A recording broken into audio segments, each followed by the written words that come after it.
Ladies and gentlemen, boys and girls, sailing fans of all ages, Captain Jack here, doing a little late night post. We were up playing cards and having a good night. We saw that there was a storm warning, but it was going north of us, up by Sarasota. So we kind of got all prepared and we're ready, and not as ready as we should have been, I guess, but we're still anchored out here out of Punta Gorda and right off the Fisherman's Village. We went, crawled into bed, and I mean, just had laid down, and all of a sudden, the boat just totally like swung hardcore. And all of a sudden, we started bouncing. We were like popcorn in here. We're like, oh, I gotta go check stuff out. This is not okay. So we ran outside, and I noticed right away that my solar panels, my little solar panels, were flopping around pretty hard. So I'm like, oh, we gotta get that. So I climbed up on there, and we're bouncing. There's waves 6 and 7 and 8 feet tall, and the wind is just hammering, right? So I'm focused, I'm working, and I got some bungee cords on those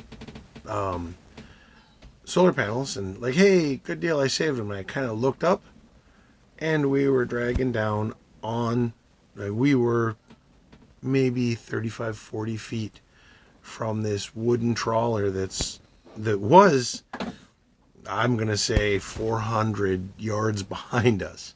So we had drug a pretty significant amount in a real short amount of time. So I jumped on the captain's chair. I started the motor. I didn't get a chance to warm it up. I just slammed it into, excuse me, I just slammed it into forward and throttled up a little bit and started to try and push us away from that boat. Well, and then I noticed there's another boat on our, so that boat was off our port aft. There's another boat off of our starboard that had been so far behind us, it was a 5 minute dinghy ride to it, and he was there. He was like right there. He was beside us at that point. So the wind kind of changed directions, but it was blowing 40, maybe 50 miles an hour. I didn't turn well, I don't have wind instruments. So for that, I did not get an accurate reading, but I will tell you that it was blowing stink. And the waves were probably 10 feet tall, and we were going up and down. And if I showed you the inside of my cabin right now, oh boy, it is trash. Tomorrow morning we have got a serious amount of work to do to clean up and get ready.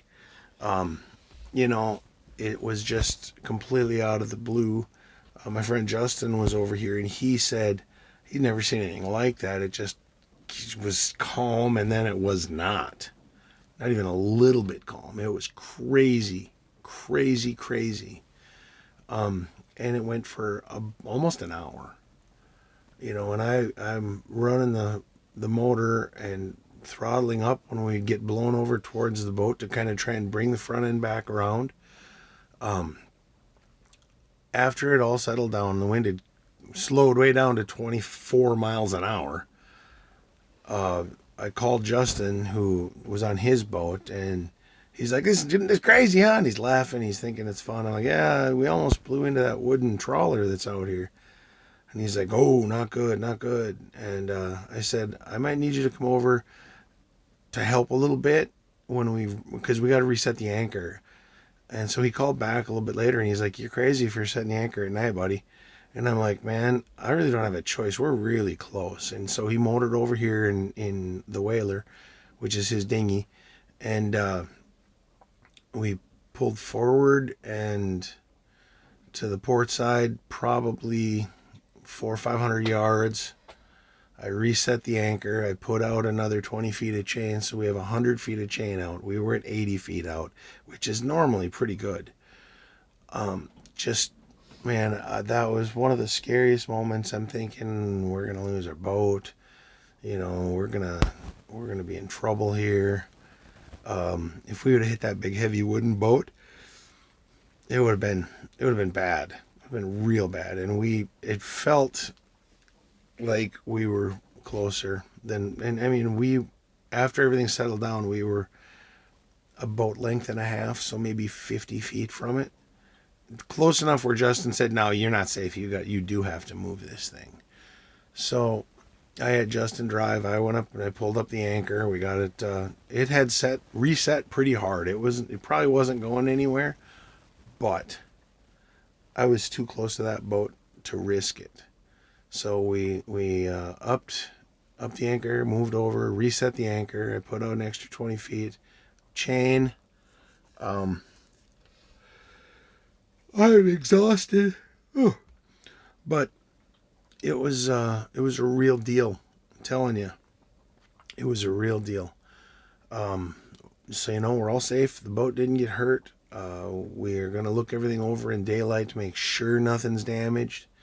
The only thing is the motor did start to warm up a little bit. It didn't. The overheat light didn't come on, so I don't think it was overheated, but it was warm enough where you could smell that the motor was warm. So it was scary, running 3/4 throttle for an hour is not the way these things are meant. When they're cold, I hate doing it. Oh, I just hated doing it. But you don't have anything if the boat gets sunk, so no sense saving the motor. So we're okay. Everybody's fine. I'm not trying to go out for views because of drama or anything. I just wanted to kind of update my followers. And Terry Blacklands, thanks for the call today. This is a scary thing that happens once in a while. We're good, though. We got this under control. All right, you guys. Thanks for listening. Captain Jack out.